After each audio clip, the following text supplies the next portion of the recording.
ഈശോ മിശിഹായ്ക്കും സ്തുതിയായിരിക്കട്ടെ. മിശിഹായിൽ പ്രിയമുള്ളവരെ, ഇന്നത്തെ നമ്മുടെ ചിന്താവിഷയം ക്രിസ്തുവിൻ്റെ രാജത്വ തിരുനാളാണ്. നമുക്കറിയാം, രാജത്വം പരമാധികാരത്തിൻ്റെ പ്രതീകമാണ്.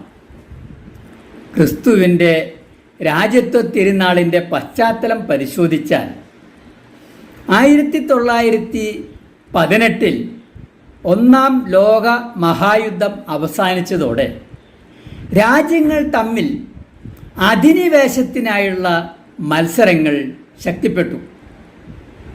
ഏറ്റവും കൂടുതൽ ചെറു രാജ്യങ്ങളെ ആക്രമിച്ച് കീഴടക്കി തങ്ങളുടെ ശക്തി തെളിയിക്കാൻ രാജ്യങ്ങൾ പരസ്പരം മത്സരിച്ച ഒരു ചരിത്ര പശ്ചാത്തലത്തിൽ ഈ സംസ്കാരത്തെ ചെറുത്ത് യഥാർത്ഥ രാജ്യത്വത്തിന് ഒരു മാതൃക നൽകാൻ 1925 11-ാം പിയൂസ് മാർപ്പാപ്പ സർവ്വലോക രാജാവായ ക്രിസ്തുവിൻ്റെ രാജത്വ തിരുനാളിന് ആരംഭം കുറിച്ചു. Praise the Lord.